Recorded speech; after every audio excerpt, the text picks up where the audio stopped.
Este es un espacio creado para aprender, desahogarnos, reflexionar y sentirnos acompañadas en este camino de la maternidad. Humanizamos la crianza desde la mirada de la autorreflexión, conocimientos, experiencias y consejos de expertos en diferentes temas. Es un lugar para transformarnos y ser los padres y seres humanos que nuestros hijos necesitan. Porque nunca es tarde. Bienvenidos a Punto de Encuentro. Bueno, bienvenidos hoy a nuestro episodio de Punto de Encuentro. Hoy, como muchos, este es un episodio espectacularmente especial para mí como persona, como ser humano, como coach y además como todo, pues, porque tengo un invitado de lujo. Él es Sócrates Serrano. Yo voy a leer porque yo hice un pequeño resumen de todo lo que él me mandó. Psicólogo industrial de la Universidad Central de Venezuela, trabajó como actor de doblaje para costearse la carrera y graduarse. Y después de graduarse comenzó a trabajar en empresas en el área de recursos humanos. Trabajó mucho tiempo y vale acotar que fue mi jefe. Continuó estudiando actuación porque sus ganas de ser actor siempre fueron mayores. Así que estudió una especialización de psicodrama para unir sus dos profesiones y decidió continuar las tablas hasta que llegó su primera propuesta de cine y televisión. Ha participado en más de 20 producciones cinematográficas, entre las que se destaca Azul y no tan rosa, de Miguel Ferrari, único filme ganador de Venezuela del Premio Goya como mejor película iberoamericana. Concebió una Academia de las Artes y de las Ciencias Cinematográficas en España. Ha trabajado en televisión y en teatro. Ha participado en casi 30 obras de teatro. Ha interpretado a Carlos Gardel. Y en su más reciente trabajo, el unipersonal Gregory Canal de Fe, dirigido por Miguel Isa, narra su experiencia de sanación de cáncer y su despertar espiritual a través de un ícono de la religiosidad venezolana, el doctor José Gregorio Hernández. Sócrates ha logrado integrar sus pasiones en un enfoque como psicoterapeuta, luego de transitar experiencias límites que le permitieron reorientar su nuevo propósito de vida: sanar para servir a otros a través de sus talentos como psicólogo, conferencista y actor. Para mí es un orgullo hoy tenerte aquí, porque vamos a hablar de un tema que, más allá de hablarlo como psicólogo, lo has vivido porque lo has transitado. ¿Qué significa la depresión y cuál es la diferencia con la tristeza? Bienvenido, mi Soc, el día de hoy a nuestro episodio. Qué bonito, vale. Ya estoy conmovido. Gracias. No, Hermoso, qué bello. para, para mí es muy especial estar aquí porque además, bueno, los recorridos de vida de cada uno han sido especiales y es increíble ver cómo al final nos conectamos por nuestras pasiones originales, ¿no? Que son siempre tienen que ver siempre con efectivamente servir, enseñar, comunicar, reflejar, para permitir que otros tengan la posibilidad de verse allí de alguna manera, eso, reflejados, que se inspiren, que se muevan, que aprendan, que despierten, es buscar la posibilidad de conectar al otro para que podamos cambiar a esas otras personas, ¿no? O sea, nosotros siempre hablamos de personas cambiando personas porque es una frase que nos gusta mucho para definir este trabajo que hacemos, ¿no? Las personas que estamos en este mundo de la consultoría, del coaching, de la psicoterapia, de la enseñanza, del aprendizaje. Gracias. A ver, Soc, ¿qué significa la depresión? ¿Qué significa psicológicamente qué es la depresión y qué es la tristeza? Ok, la depresión es una patología, es un estado afectado de nuestra mente, de nuestra psique. La depresión puede originarse por un hecho específico y concreto que lo desencadene o puede estar asociado a una eh, identidad o rasgo de personalidad particular, es decir, a un transitar que tiene que ver con una forma de asumir y de afrontar la vida particular de las personas. ¿Ok? La depresión generalmente, cuando es una patología, debe ser abordada de manera sistémica, porque tiene que ver, como mencioné justo ahora, con un recorrido particular de esa persona, es decir, la persona que está deprimida, y de su historia y de su contexto de vida específico. La tristeza es una emoción fundamental con la que tenemos que lidiar permanentemente los seres humanos, que forma parte de nuestro repertorio emocional y que tiene una labor o una función instrumental, es decir, tiene una utilidad importante en nuestro proceso de desarrollo y de crecimiento. Si la tristeza nos permite parar, nos permite reflexionar, nos permite identificar qué es lo que nos molesta, nos afecta o en algún momento particular funciona como un obstáculo. La tristeza se produce por un acto específico, por una situación específica, por un evento particular. Está asociado a un devenir de las cosas, puede ubicarse en el tiempo, puede conectarse con un hecho. Generalmente la depresión no es tan claramente identificable asociada a una causa específica. Es decir, puede haber un desencadenante, pero su proceso de cocción, para llamarlo de alguna manera, tiene que ver con historias personales, con un proceso más lento, y hay oportunidades en las cuales no se asocia, sobre todo cuando es endógena, no se asocia con un hecho específico, sino que tiene que ver con múltiples variables, o sea, es multifactorial. Perdón, esa es una de las diferencias principales entre depresión y tristeza. Entonces, la depresión puede acompañar a la persona durante meses, esa es otra diferencia, digamos, el tiempo, ¿no? O sea, puede acompañar a la persona durante meses, incluso durante años, con ciclos específicos, ¿no? Y particulares. La tristeza es más pasajera. La tristeza es una emoción que está presente y que luego desaparece y migra a otra emoción diferente. La tristeza es sana, es importante que aparezca. La depresión no. La depresión obviamente no es sana porque una depresión aguda, si no se trata y no se aborda, puede llevar a un deterioro del organismo y puede llevar incluso a conductas autolesionantes o autodestructivas en la persona. Y puede traducirse luego además en manifestaciones psicosomáticas severas. Yo diría que esa es la diferencia principal entre ambas. Okay. Sócrates, en algún momento, como que incluso después de la pandemia, se puso como muy de moda, obviamente, o sea, afluyeron muchas de esas emociones, ¿ok? Como tú bien dices, además tenemos emociones básicas que en algún momento nos costaba asimilar, conectar y gestionar. Sí. Pero, por ejemplo, en el mundo de nosotros, en el núcleo familiar, en los adolescentes, se puso como muy de moda, ay, es que estoy depre, ay, es que esto es producto de la pandemia, ay, es que mira, estoy de un depre, y se volvió como una curva de moda. Entonces, Ujú. eso obedece a que la pandemia nos llevó a un proceso de reflexión, de introspección, de descubrir muchas cosas, incluso en nuestros entornos como sociedad, como familia, como núcleo, donde explotamos esa depresión que estaba acumulada o endógena, o era una situación que nos llevó desde una tristeza muy profunda del perder nuestra esencia como sociedad, como seres humanos, de la libertad, etcétera, etcétera. ¿Qué puede entenderse en relación a lo que es ese movimiento? Hay muchas cosas allí, ¿no? Efectivamente, la pandemia fue una gran lección para todos y fue un proceso sumamente difícil de transitar. La pandemia nos llevó forzosamente a un estado de limitación de nuestro espacio productivo, de nuestro espacio emocional afectivo, de una limitación de nuestra libertad de acción.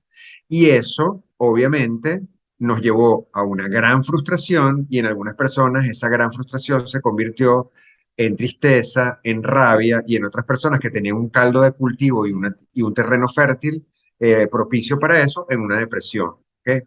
Es decir, ahí tenemos que identificar sutilezas, ¿no?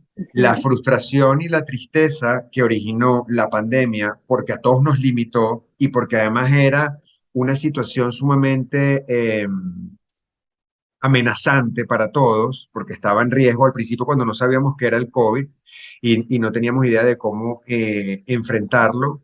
Había una gran paranoia, una ansiedad desbordada, había comportamientos sumamente neuróticos y obsesivos al principio con todo lo que tenía que ver con el tratamiento de salir a la calle y volver a la casa, exagerado, difícil, complejo. Entonces eso generó una serie de conductas y de rituales que eran ajenos a nuestra realidad. Y al desplazarnos de nuestra área de confort y al ser sustraídos de nuestros, perdón, de nuestros reforzadores, de los elementos que nos nutren, que nos gustan, que nos conectan con el placer, obviamente, según el repertorio de cada quien, eso generaba o una rabia muy grande o una tristeza profunda, o en algunos casos eso se traducía en una depresión. Hubo muchas parejas, por ejemplo, que se separaron en pandemia, pero no se separaron no solamente porque quedaron en países distintos durante la restricción de varios meses donde no se podía viajar, sino que estando en la misma casa se separaron porque no estaban acostumbrados a una convivencia permanente, ¿no? Porque Ujú, no era normal estar 24 horas con la otra persona multiplicado por 9 meses, ¿no? ujú, Entonces, se pusieron a prueba digamos, nuestras capacidades para reconocer a la otredad, para realmente conectarse desde eso que habíamos llamado amor hasta ese momento, ujú. y que en el reconocimiento de lo cotidiano se transformó en tener que, comillas, soportar al otro, ¿no? Y eso también produjo muchas depresiones, porque obviamente se tradujo en frustraciones y en sensación de fracaso, ¿no? Entonces, la tristeza en esos momentos, producto de la ansiedad, de la incertidumbre y de la frustración, era algo muy común y, por cierto, fue algo muy necesario. Es decir, porque más bien las personas que pasaron, que también sucedió, las personas que pasaron por encima de eso, afrontando con la capa de superhéroes o superheroínas esas Ujú. dificultades, después vino la gran factura, ¿no? Es decir, la psique y nuestra psique, nuestra alma nos pasa factura cuando tratamos de saltarnos esas emociones o ir por el camino de la izquierda. Y esas personas después tuvieron, bueno, manifestaciones psicosomáticas importantes, enfermedades, tristezas repentinas irreconocibles, ¿no? Ataques de ira, porque no vivieron el duelo que Ujú. significó la pandemia. La pandemia fue un duelo, un gran duelo. Entonces, eso con respecto a la tristeza. Las personas que se deprimieron profundamente, muchas de ellas ya tenían un terreno fértil para que eso ocurriera. Es decir, eran personas Mm. frágiles y susceptibles en su gestión emocional.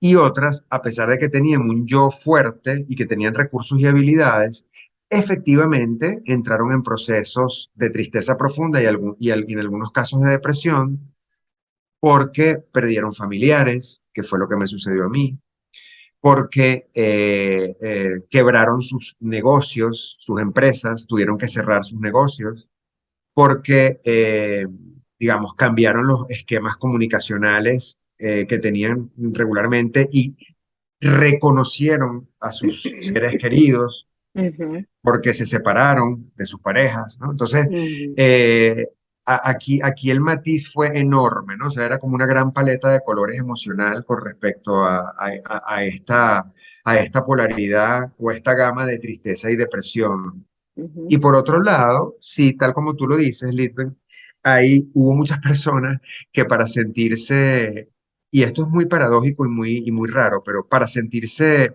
en la onda, Ujú, usaban esto de estoy muy deprimido, ujú, estoy sumamente triste con lo que está pasando, ¿no? Porque muchas personas lo gestionaron diferente. ujú, Muchas personas, por ejemplo, yo tengo una amiga muy querida que ella trabaja en un banco suizo. Ella es una antropólogo venezolana, aunque no lo crean, actriz y antropólogo venezolana, sí, y trabaja que en un se, banco. y trabaja en un banco suizo porque Ah, no se entiendo mudó mucho. sí, porque ella, amadísima, Alejandra Toro se llama, Chipi, le decimos por cariño. Ella se mudó a Suiza y hizo, por supuesto, estudios de finanzas y terminó trabajando en un banco suizo, ¿no?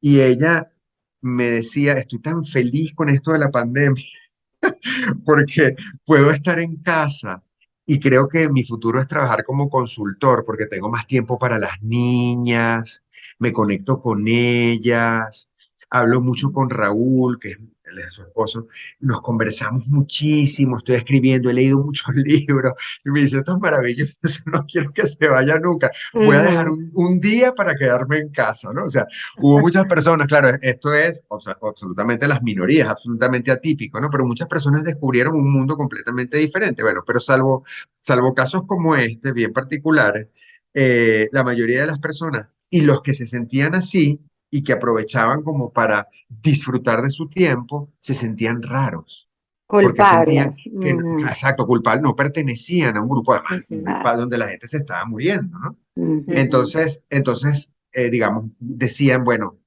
sí, qué tristeza esto, aunque no lo estuvieran sintiendo, ¿no? O sea, había una empatía superficial con lo Ujú. que estaba sucediendo, pero realmente descubrieron un espacio y un mundo de mucho disfrute, ¿no? Eh, entonces, bueno, hubo de todo, una gama muy amplia con respecto a estos temas, ¿no? Sócrates, a mí, bueno, tengo miles de preguntas y tengo que organizar mis ideas porque como que voy atajando, ¿no? Sobre todo en la parte de la presentación que te hizo Litven, que tú pones ahí como experiencias límites. Y entonces como que lo uno a lo que tú dijiste ahorita, el terreno fértil. Yo, por ejemplo, siento, eh, yo siempre había sido una persona y justamente, claro, es todo unido porque también viene con el tema como de la pandemia o lo que le sucedió a las personas en el tema, en el momento de la pandemia, que nos tocó de manera obligada una pausa, sentarnos, ¿verdad? Entender, redefinir qué me sirve, qué no me sirve, porque ya no estábamos en la rutina del día a día. A mí no me pasó durante la pandemia, sino que me pasa cuando yo migro de Venezuela para Canadá, ¿ok? Claro, fue todo muy y ahí es donde yo vengo, mira, yo creo que esa fue mi experiencia límite y que a lo mejor ya yo venía con ese terreno que estaba medio fertilizado y ahí fue cuando me cayó todo. Yo me vine para acá, yo estaba embarazada de mi segunda hija, mi hijo tenía 4 años, mi papá tenía 2 años, 3 años de haber fallecido, 4 años de haber fallecido. Entonces, claro, cuando yo tengo a Fabiana, yo pensé que lo que yo estaba sintiendo era lo que llaman la depresión postparto. Ajá. Pero claro, eso fue hace 11 años, no había tanta información, tampoco me hice mucho el tema. Y yo decía, ella nació en septiembre, yo empecé a sentir esto en diciembre. Yo me enfermé, me dio lo que se dio la flu aquí, una cosa horrible. Y decía, bueno, debe ser por eso. Pero después, claro, vengo viendo, ¿no? Que decía, ya no es una tristeza, ya no tiene un principio y un fin, sino que es algo que está continuando en el tiempo. Y se me empezaron a venir todo. O sea, se me venía el hecho de que me había mudado, el hecho de que mi papá se había muerto, el hecho de que entonces la bebé, de que yo, más todas las hormonas. Y ahí pasé por muchos procesos en los que yo me sentía abajo. Y entonces, Sí, claro, viene el tema de la positividad, que yo le llamo positividad tóxica, pero mira todo lo bonito que tienes, y tú que estás aquí, y tus 2 hijos, y la felicidad, y estás en Canadá. Pero entonces, claro, era un choque conmigo misma. Entonces, también mi temperamento, mi tendencia es ver hacia lo negativo, que también entonces siento que eso puede ser un terreno fértil para sufrir de depresión, porque si estoy todo el tiempo viendo lo que falta, entonces por ahí puedo estar yendo, pero como uno, o sea, ¿en qué momento, y ahí viene mi pregunta, y tú también dijiste que había sufrido depresión, ¿en qué momento yo me puedo sentar y decir, estoy sufriendo de depresión? ¿Qué es lo que me indica a mí? Porque claro, vamos buscando excusas, ¿no? Bueno, era esto, era aquello, ahora es aquello, pero se va prolongando, van pasando años y entonces tú estás en ese sentimiento. sí, ¿Cómo puedo yo saber que estoy sufriendo depresión? ¿Cómo puedo buscar ayuda? ¿Qué tipo de ayuda puedo buscar? Y a los que acompañamos a esa persona que está sufriendo depresión, que muchas veces disminuimos lo que está sintiendo. Porque, ay, pero mira lo bonito que tienes, mira lo positivo. Sí, yo estoy viendo lo positivo, pero estoy sintiendo esto y no lo puedo controlar. Entonces, sí. ¿cómo manejar eso? ¿Cómo acompañar todos esos sentimientos allí? Me encantan sus preguntas. Qué bueno que estamos hablando de esto, me gusta mucho. Porque me convertí ahora en un abanderado de normalizar todos estos temas, porque efectivamente tú dijiste, Lisette, algo muy importante y es que esta positividad tóxica que vemos en las redes sociales, donde nos muestran permanentemente una vida de mentira, donde ser feliz es lo que es cool Lo que reina. y es lo que reina y tiene que estar asociado además, o sea, mi día a día y mi cotidiano, tengo que mostrar para ser exitoso lo bien que estoy, lo bien que la paso, las cosas que tengo, desde lo material, los sitios El chéveres a los que cuerpo, voy, el cuerpo que me gasto. el cuerpo súper perfecto, ¿ok? Entonces comienza la lista de frustraciones sucesivas, ¿no? Y qué bueno que me hacen estas preguntas para poder aclarar algunas cosas desde mi vivencia y desde lo técnico, ¿no? Como psicólogo. Sí, a ver, hay muchas cosas acá que tienen que ver con la diferencia. Una tristeza es pasajera. Yo el otro día me levanté, fíjense, el otro día, voy a poner esto como un ejemplo, voy a tratar de ser rápido porque sé que tenemos poco tiempo, pero a ver, el fin de semana pasado intervine un grupo de mujeres, es decir, dirigí un taller con un grupo de mujeres en Margarita, eh, en un sitio increíble, en los ranchos de Chana, un sitio maravilloso. Hice un taller de 2 días allí con ellas. Un taller profundo, intenso, donde trabajamos temas que tenían que ver con la construcción de su autoestima y fuimos al origen y revisamos cómo fue su comportamiento de niñas, fue su crianza, con varios ejercicios dramaterapéuticos, proyectivos, etcétera. Yo escuché a este grupo de mujeres, les di contención, canalicé la sesión, en fin, hicimos un taller muy especial y muy intenso. Al día siguiente yo decidí quedarme en la isla para disfrutar el hotel y me vine en la noche para disfrutar la playa y todo lo demás, y el hotel que era espectacular. Pero yo me sentía raro y no sabía por qué.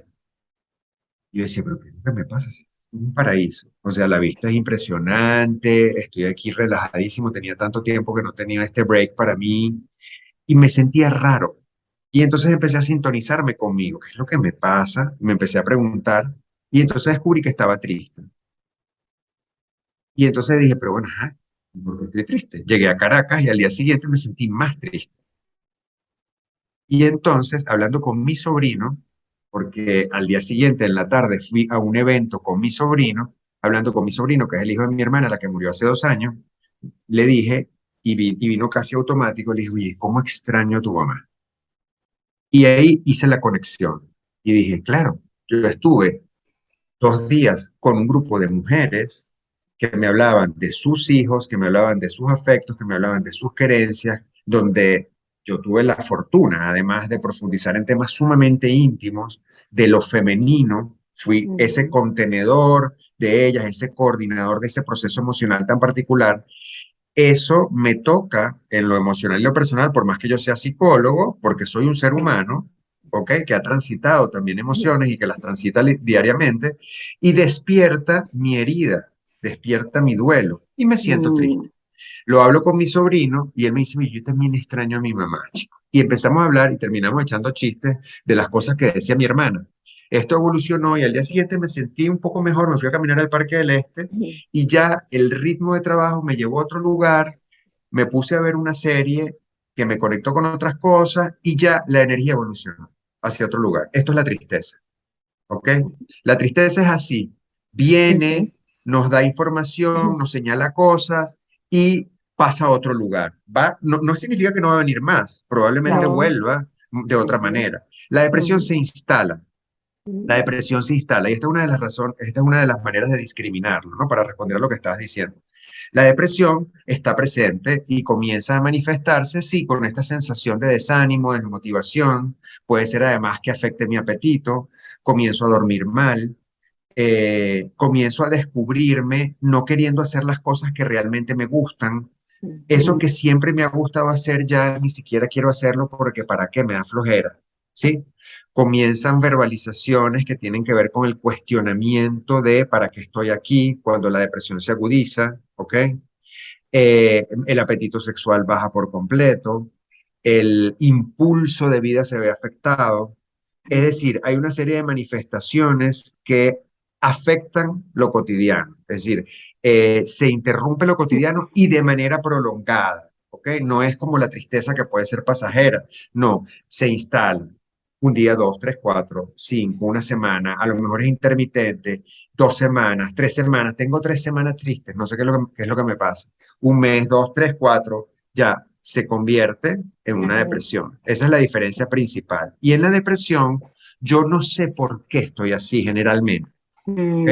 Claro, con el acompañamiento terapéutico tú puedes comenzar a ubicar qué es lo que hay ahí detrás, ¿verdad? Pero generalmente en la depresión el paciente no encuentra, de todas de primera, no encuentra un evento desencadenante y dice, es por esto. Y cuando tú lo trabajas en terapia, entonces dice, bueno, sí, desmontas las ideas limitantes, desmontas los mapas negativos en terapia, pero aún así sigue la depresión. Si no evoluciona, es decir, no hay una aproximación desde la lógica, sino que esa es como un ente, es como un ente que se instala allí. y toma por completo nuestra energía, nos atrapa, es un rapto. Esa palabra lo describe, es un rapto de nuestra energía, ¿no? Para nosotros los psicólogos tenemos que estar muy alertas, sobre todo los que, como yo, gracias, los que queremos siempre, los que queremos siempre resolverlo todo, ¿no? Entonces, asumimos, si nos descuidamos, nos atrapa en una cosa titánica, ¿no? Ujú, Entonces, yo voy a curar esta depresión, ujú, no me va a ganar a mí, yo voy a poder. Y resulta que te da durísimo la depresión, se te ujú, devuelve, porque vas con el paciente acompañándolo. O sea, yo tengo pacientes que tengo un año acompañándolos en depresión, ujú, con ciclos, depresiones profundas, o sea, complejas, ujú, donde el paciente sale un poco y vuelve a caer otra vez. Y entonces es el rebote de la sí, negación. Cuando tú le muestras, o sea, desmontas sus ideas limitantes, no merece la pena vivir. O sea, mm, incluso ideas de autoaniquilación, ideas suicidas. O sea, ¿por qué no merece la pena? Porque me han hecho daño. Ok, pero no todas las personas te han hecho daño. Vamos a hablar de todos estos casos. Fulano, Pereceo, Sutanejo han estado contigo, te han acompañado, le reflejan las cosas positivas. Sí, bueno, pero es la minoría. Pero seguramente mm, que, sí, que en algún momento me van a hacer daño. Bueno, pero ¿por qué piensas eso? Si tienes este historial también de eso. Bueno, pero es que mi vida es tal cosa. Sí, es mm, interminable. Es decir, es una energía que siempre chupa lo negativo, que siempre va hacia lo negativo. Entonces y esto responde a otra de tus preguntas, cualquier persona que acompañe a un depresivo tiene que estar muy claro en que, digamos, de la depresión se sale por debajo, no se sale por arriba, no se sale ujú, saltándola, hay que transitarla. Entonces, mm, nuestra labor es acompañar y hay que estar muy claro en que si yo acompaño, yo puedo, o sea, tengo que estar muy claro en mi propia energía para no dejarme, digamos, Involucrar. atrapar, ujú, exacto, por el otro, porque es una energía que al final, si tú dudas en algún momento y es tan contundente, el depresivo puede ser tan contundente que tú puedes llegar a decir, de verdad, mi vida es terrible. ujú, Puedes empezar a pensar eso, claro. ¿ok? Porque te jala, porque te chupa, ¿no? Entonces, el trabajo nuestro es acompañar y escuchar y devolver, reflejar. ¿Sí? Ujú, Sutilmente, cuando no eres un terapeuta y cuando convives con un depresivo o tienes un amigo depresivo, o tienes alguien que está pasando por ese proceso, mucha contención emocional, mucho acompañamiento, escuchar con mucha empatía, proponer sutilmente llevar a esa persona a un espacio diferente. Hay una tendencia ahora en el mundo de la psicoterapia que tiene que ver con trabajar en espacios ecológicos, en espacios ujú, abiertos. Hay hospitales psiquiátricos en Europa y en Estados Unidos que han migrado a los bosques y las montañas porque ya está comprobado científicamente que todo lo que tiene que ver con lo verde, o sea, con la naturaleza, acompaña, consuela, ujú. digamos, y Tranquiliza genera, y tranquiliza. tranquiliza, Ujú, exactamente, y genera la liberación de neurotransmisores, esto es científico, no es esotérico, que producen cambios en las personas, ¿no? Entonces, tratar de sacar a las personas de sus rituales, y sutilmente, porque el depresivo quiere estar siempre en su cueva para sentirse protegido. Entonces, sutilmente tratar de buscar sacarlo de ese espacio y exponerlo a esos espacios que lo consuelen y que lo acompañen, ¿no? Acompañar, escuchar con empatía, permitir que la persona se exprese en todas sus emociones, que llore si quiere llorar, que tenga expresiones de rabia si las quiere. Esa es la manera, es duro, es complejo, y, pero es la manera de acompañar a un depresivo, ¿no? No sé si esto responde a tu pregunta. Yo me encadeno, me sí, tienen que sí, colgar. sí.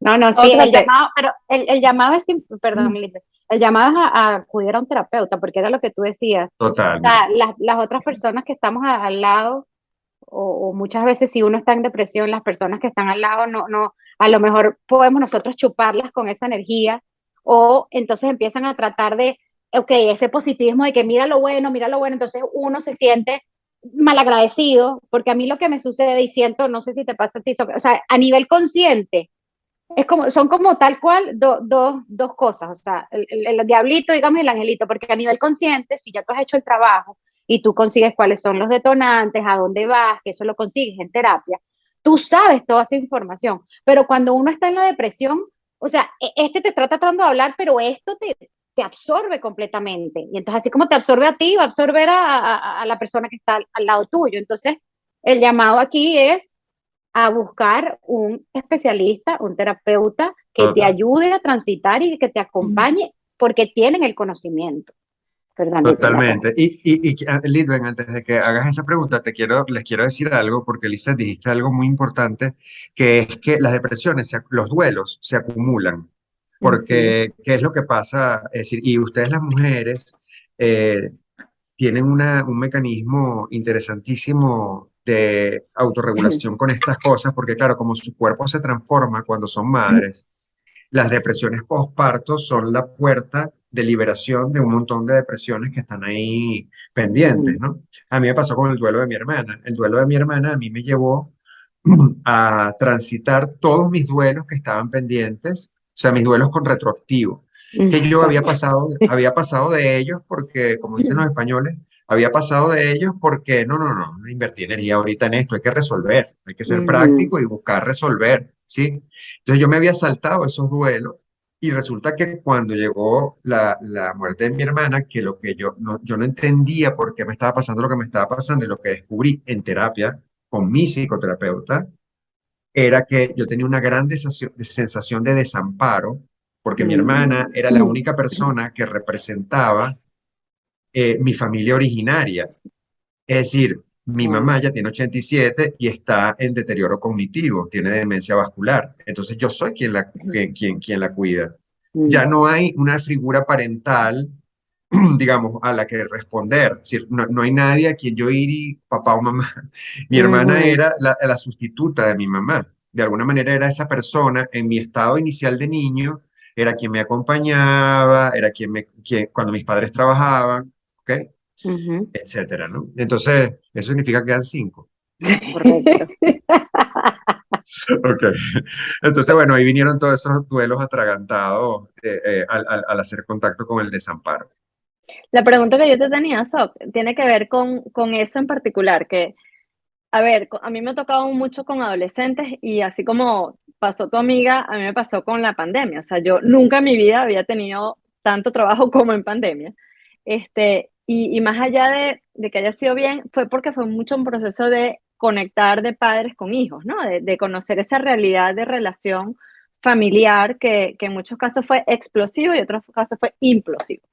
Pero me pasó en varios casos que los tuve que remitir a psicólogos porque se sobrepasaban lo que yo podía atender, que tenía que ver con esos sentimientos de culpa que se generan cuando alguien está en un proceso de tristeza profunda o de depresión, en los padres o en esos adultos referentes, que generan como, eso fue por mi culpa, es que yo no lo atendí, es que yo no lo Mm, escuché. Entonces, mi pregunta es, Sí. ¿cuáles son, y para ir cerrando quizás, cuáles son esos detonantes, cuáles son esos comportamientos, cuáles son esos factores que nosotros como referentes, acompañadores o seguidores de esas personas que pudieran estar transitando en eso, nos tienen que llamar la atención como una alerta roja? O sea, como que busca ya al terapeuta porque está transfiriendo, ya ujú, te estás entrando en el límite máximo. Eh, Alimentación. Cuando la alimentación se altera y el apetito comienza a decaer, ese es un síntoma, digamos, muy notorio. Horas de sueño, cuando se afecta el descanso. Cuando la persona se queja de, "Ay, anoche no dormí bien, estoy durmiendo poco, tengo insomnio, no sé, me desperté a medianoche con pesadillas, es que realmente me está costando dormir, ya sea insomnio temprano o insomnio tardío". Ajá. Y al revés, Sócrates, cuando, por ejemplo, los adolescentes También, les pasa mucho que duermen también, demasiado, entonces se también. cierran en su mundo. Ok. También, cualquier trastorno del sueño, ya sea porque me cuesta dormir o porque duermo mucho. O sea, la persona ujú, prefiere irse a su cuarto a dormir porque se aísla, porque detrás de eso lo que hay es un deprimido profundo cuando tú le haces la pregunta, ¿qué quieres hacer? ¿Qué te gustaría hacer? Y te dice, quiero dormir, no me quiero levantar de la cama. Esa es una frase anclada típica de un depresivo, ¿ok?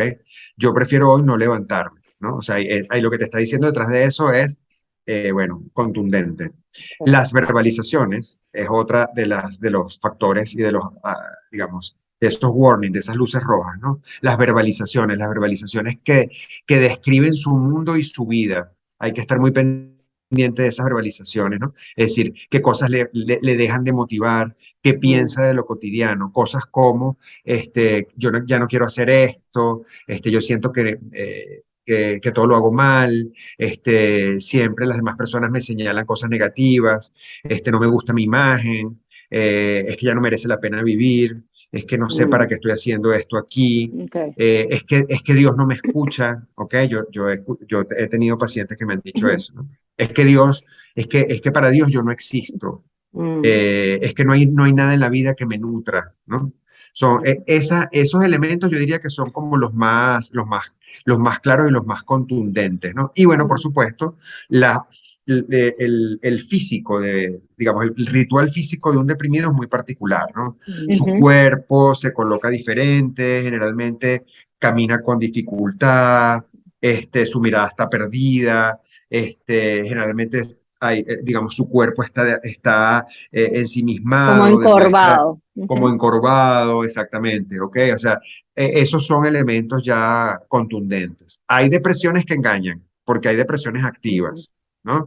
Y entonces hay que estar muy pendiente de eso, porque hay personas que tienen un drive tan poderoso que no se afectan como lo acabo de describir, pero que sí se afectan en su sentir. Entonces hay que hablar mucho con ellos y escucharlos, ¿no?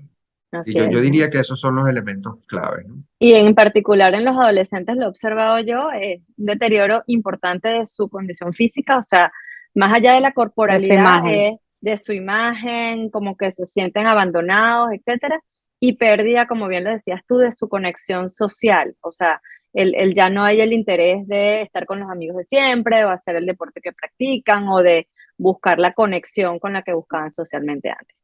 Bueno, Soc, yo creo que aquí habría espacio para 2 horas más, porque Lisa y Sí, tú son una dupla importante a considerar. Pero bueno, no queda más que agradecerte, una vez más decirte que para mí es un honor haberte tenido estos 40 minutos junto con nosotros. Sé que le vamos a sacar provecho una vez que apaguemos la grabación, pero quiero darte las gracias, la bendición, decirte públicamente que te admiro, que te quiero, que me dejaste muchísimos aprendizajes en la vida y que doy gracias a Dios hoy de tenerte enfrente y de tenerte así fuerte y de tenerte recuperado y revivido nuevamente. Así que un qué placer. bella.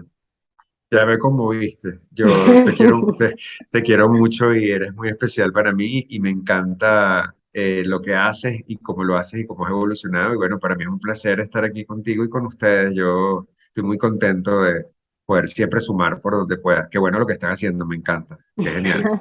Gracias, Sócrates. Y Gracias. bueno, para los que necesiten, ahí también pueden escribirle a Sócrates. Vamos a dejar toda su información debajo. Yo también quería, todavía tengo otras preguntas aquí, así que bueno, Lisbeth nos cortó la inspiración, pero bueno, en el próximo episodio continuaré. Muchísimas gracias, Sócrates, de verdad. Un Gracias a abrazo. las dos. Un placer. Me encanta lo que haces. Gracias, gracias.